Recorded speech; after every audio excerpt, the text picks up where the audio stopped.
Hello and welcome to week 6 of ENT 200. Going to deviate a little bit from the course and talk about the business model canvas. And this is probably one of the most important things I could share with you this semester is the foundation of entrepreneurship success being having a conceptual map of your new venture idea. Often I am asked by students, how can I test my business idea, my new venture idea, whatever it may be, to know if it's viable. And one of the answers is the business model canvas. What is the business model canvas? The business model canvas is a visual roadmap to entrepreneurial success. It is 9 elements, and each element is a key factor in the success of any new venture. Doesn't matter the type, doesn't matter if it's tech, if it's Main Street, if it's social. These are fundamental elements of any successful venture.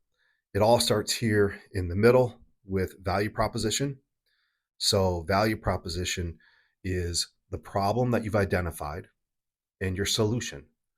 And the more that distinct and unique your solution is, the better. Because, for example, we're all probably wearing shoes, or will at least some point today wear shoes.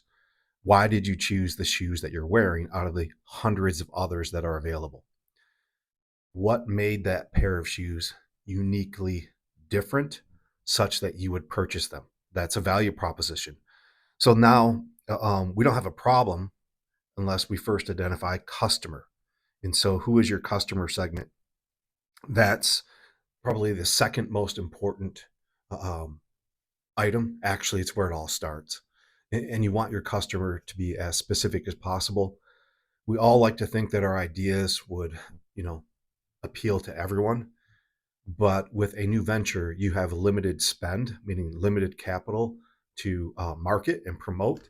And so you want to focus your efforts on what are called early adopters, those who are most likely to purchase your product or your service early, and then you expand your market later. So channels are simply how do you communicate with your customer? Social media platforms and why. Don't simply say, well, we're going to use Snapchat, but why? You have to tell your investors, you have to tell your key partners why you've chose these platforms to communicate, and you want to choose the most efficient, most cost-effective platforms. How will you relate to your customer? Is this going to be a face-to-face relationship? So do you have a restaurant in downtown Mount Pleasant? So that's face-to-face. Are you e-commerce? And so it's all essentially a digital slash virtual interface. There's no right or wrong answer there. It's just important to decide what type of relationship will we have with our customer. Now, in order to be successful, no one is successful alone. We need key partners. Key partners, for example, if I'm going to be developing an e-commerce platform, but I don't know how to design a website, then I'm going to need a website developer. So who do you need on your team, or who do you need to partner with, at least temporarily, to launch your new ventures? What resources do you need? If you are, for example, opening a restaurant, you obviously need a physical location. You need um, all the cookware that comes with, stoves, ovens, all this stuff that you would need for a restaurant. So, what resources do you need to make your venture successful? And then key activities. What are your next steps? So if you, for example, we've got students pitching in the New Venture Challenge competition, and one of the key steps for a team I'm thinking of right now is they need to secure a patent on their idea. They need to develop a functional prototype of their idea, and then they need to partner with a manufacturer. So what are your next steps? Now, all of this is great. All of this is wonderful, but it comes at a cost, right? So we need to identify what are our areas of cost.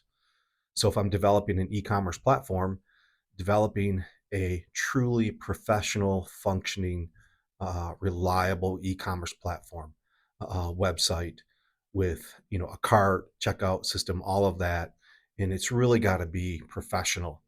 That's a cost structure. A lot of students will do their own work in the beginning, and that's fine. But once you get to a certain level of transactions, you really need to invest in a professional website, because if you don't, you'll lose more customers than you gain. Now, revenue. Revenue must exceed cost. If something costs me $100 and I sell it for $100, I'm not going to be in business for a very long time, am I? So often we bemoan, that things are expensive. If we peel back a layer, we find out that the cost of doing business is generally fairly high uh, in our present economy, and businesses aren't making money like we think they are, at least the high profits. And so, yeah, our revenue streams. How are we going to generate money? If I'm an e-commerce platform, it's through e-commerce. So digital transactions. So you want to identify how you're going to make money, how you're going to generate revenue. But let's back up a little bit. I talked about the value proposition. And with the value proposition, what we're really looking at is our customer has pains. Okay. They are experiencing pain in some fashion. There's a problem in their life. Could be a big problem, could be a minor problem. And so, what we want to do is we want to be um, a pain reliever for them. So, our solution relieves them of their pain. And when we relieve them of their pain, we are gain creators. And we do that through products or services. And so think about this. Think about, okay, here's my customer, here's the user. What pain are they experiencing? Whether it be great or small, doesn't matter. And then let my solution be the pain reliever. And at the same time, I need to be different from other pain relievers. I need to illustrate to them that not only am I pain reliever, I'm also a gain creator. Conceptually, this is what we're looking at. So all 9 elements we've got over here. Do people want your idea? You've got value proposition and customer. Even if I have a great idea, what if not? What if enough people don't want it? I mean, what if there's not a customer base? So that's really the issue. Is your idea desirable by a sufficiently large customer segment that there'll be enough purchases to cover the cost? And then over here, is it feasible? If I need let's say I have a great idea, but I don't have the technical ability to do it, okay, I need to partner with people who can do it. That's great. But what if the technology doesn't even exist yet? Or what if it's just simply not feasible? And then we get down to here. So, yes, we've identified that people want it. Yes, we've identified that it's feasible. But is it viable? Right? There's cost and then there's revenue. So, will revenue exceed cost? If revenue exceeds cost, then the venture's viable. So, that's really the key. This is a simple, straightforward test for your idea that unfortunately most people don't do. And they'll invest 2 to 3 years of their life into a new venture and fail. And ultimately, the reason that most new ventures fail, it's not lack of capital, it's lack of desirability, meaning there simply aren't enough people willing to pay money for your solution. Now, where did this all come from? So, a PhD student came up with the business model canvas, Alexander Osterwalder. And really cool thing about him is when he completed this, he actually gave it away. It's now in the public domain. It's under license, a Creative License Commons license that is held by Creative Commons license means it's out there. You can use it for free. But there is a company that is managing the license, and that is strategizer.com. And if you go to their website, they have a ton of amazing and useful business model canvas tools.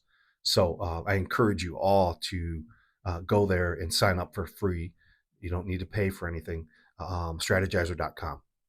Thank you very much and have a great week.